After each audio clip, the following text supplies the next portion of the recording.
दरवाजा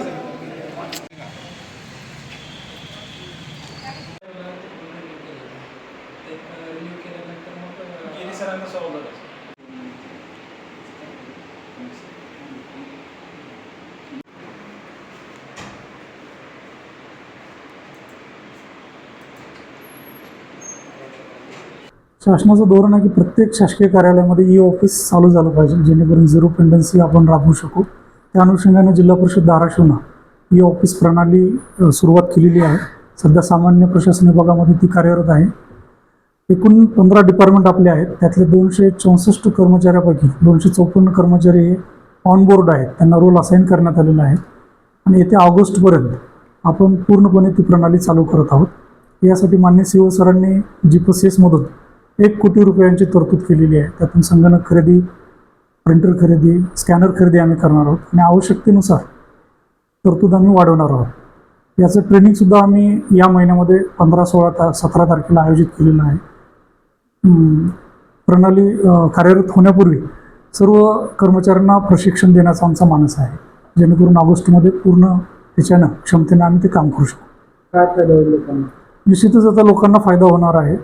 यामध्ये संचिका ही ऑफलाईन येणारच नाही आहे. त्यामुळं ती संचिका ऑनलाईन असल्याकारणानं कोणाकडे किती दिवस पेंडिंग आहे, त्याचं कारण काय आहे, हे लगेच ट्रेस होणार आहे. यामुळं लोकांना असा फायदा होईल की पेंडन्सी एका टेबलला कुठंच राहणार नाही आणि एका क्लिकवर त्या विभाग प्रमुखांना, माननीय CEO सरांना ती फाईल कोणाकडे पेंडिंग आहे, कशासाठी पेंडिंग आहे हे दिसणार. यामुळं प्रशासनामध्ये गतिमानता येणार आहे, लोकांची कामं लवकरात लवकर मार्गी लागणार आहे. हा याचा फायदा होणार आहे. पेपरलेस ऑफिस हे होणार आहे.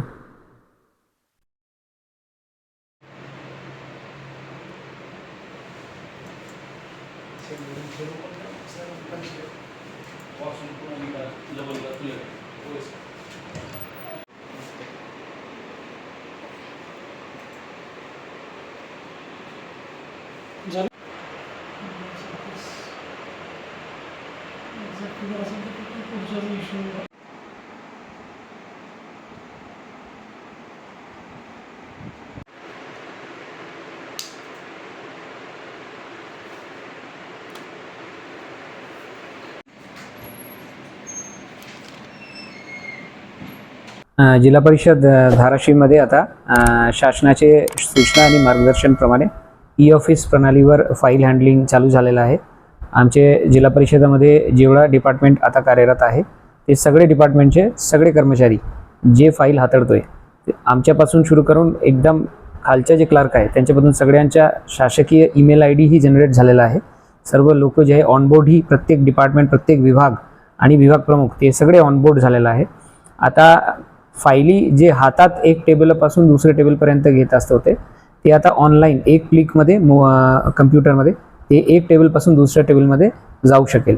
त्याच्यामध्ये नोटिंग लिहिणे, फाईलचे इतर जे डॉक्युमेंट अपलोड करणे सगळे सुविधा उपलब्ध आहे आणि त्याच्यामध्ये फार सोपं काय होईल, प्रशासन जे आहे ते गतिमान होईल, फाईलचे जे मूवमेंट आहे ते लवकरात लवकर होईल आणि त्याच्यामध्ये फाईलचे जे सगळे कागदपत्र आहे तेही शाश्वत राहील.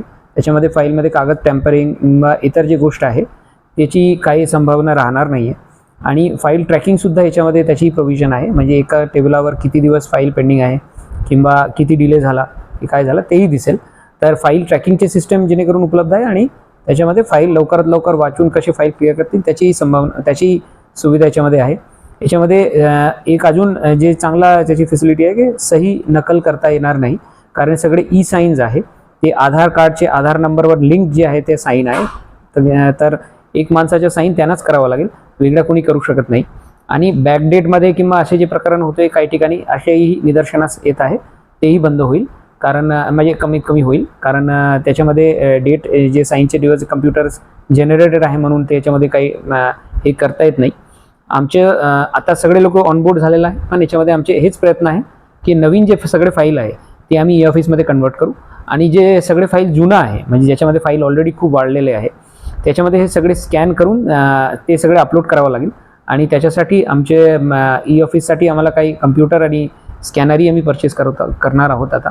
आणि एकदा ते झालं की आमचे टार्गेट आहे की ऑगस्ट एंडपर्यंत प्रत्येक विभागाच्या जास्तीत जास्त म्हणजे आमचे टार्गेट आहे 100% फाईल असावे, पण जास्तीत जास्त फाईल आम्ही ई ऑफिसप्रमाणे कार्यरत करू आणि आमच्याकडून जे काही फाईल कलेक्टर ऑफिस असू द्या, माननीय विभागीय आयुक्त महोदयांच्या ऑफिस असू द्या किंवा मंत्रालयाला असू द्या, आमच्याकडून जे फाईल कम्युनिकेशन शासनासोबत होईल ते सगळे ई ऑफिस मार्फत करण्याची प्रयत्न आम्ही यापासून चालू केलेले आहे. लोकांना याची काय फायदा? लोकांचे फाईलचे जे मुवमेंट आहे त्यांचे फाईल लवकरात लवकर क्लिअर होतील.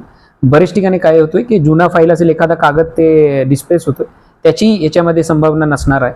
कारण एकदा फाईल स्कॅन करून ऑनलाईन झाला तर ते परमनंट रेकॉर्डमध्ये जाते, त्याच्यामध्ये काही टॅम्परिंग होत नाही आहे. आणि त्यांचे लोकांचे जे काम आहे तेही खूप लवकरात लवकर होण्याची शक्यता आहे याच्यामध्ये. आणि एक अजून जे फायदा आहे, त्यांचे फाईल नेमका कोणत्या टेबलमध्ये आहे ते सुद्धा त्यांना लवकरात लवकर कळेल. आता येऊन त्यांना शोधावं लागते की बाबा आमची फाईल नेमकं कुठे आहे, कुठे थांबले, काय प्रॉब्लेम आहे, ते लवकर आयडेंटिफाय होतील. वन क्लिकवर ते आयडेंटिफाय होणार की कोणत्या टेबलवर त्यांचे फाईल आहे. संबंधित टेबलमध्ये ते जर गेलं तरी त्यांना माहिती पडेल की कोणती कागदपत्राची अभावी त्यांचे फाईल थांबले किंवा कसं काय थांबले. तर ट्रान्सपरन्सी वाढेल. म्हणजे ट्रान्सपरंट आणि गतिमान प्रशासन हा दोनच उद्देश आहे ई ऑफिस सिस्टमचे. आणि जिल्हा परिषद धाराशिव याच्यामध्ये मागच्या 1 वर्षापासून याच्याबद्दल काम सुरू आहे. आता हे काम संपलेलं आहे. म्हणजे टेक्निकल जे काम आहे ते आतापर्यंत संपलेलं आहे.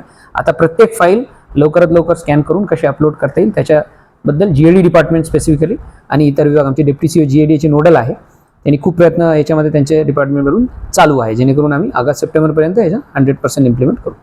एखादी फाईल काय टाइम बाउंड वगैरे असणार आहे किती दिवसात पूर्ण? हो, हे ह्याच्यामध्ये दिवस म्हणजे एखाद्या फाईलमध्ये जेवढं शासनाचे धोरण आहे त्याप्रमाणेच ते फाईल जास्तीत जास्त लवकरात लवकर कसे क्लिअर करता येईल त्याची प्रोव्हिजन याच्यामध्ये आहे. जेणेकरून एखादा फाईल जर एखाद्या टेबलमध्ये थांबले तर ते दिसेल. तर जास्तीत जास्त म्हणजे फाईल लवकरात लवकर एखाद्या टेबलवरून निकाली काढण्या अपेक्षित जे आहे ते याच्यामध्ये इम्प्लिमेंट होईल. तर फाईलचे गतिमान होईल. ज्या आमच्या धाराशिव जिल्हा परिषदेने जसे आता ही मोहीम राबवले की ज्या दिवशी लोक आमचे कर्मचारी रिटायर होतोय त्या दिवशी त्यांना सर्व प्रकारचे लाभ दिले जातात, तशाप्रमाणे लोकांच्या जे फाईल आहे ते टाइम बाउंड सर्व्हिस जिल्हा परिषद धाराशिवमधून कसे देता येईल त्याच्यामध्ये पूर्ण विभाग जे कार्यरत आहे.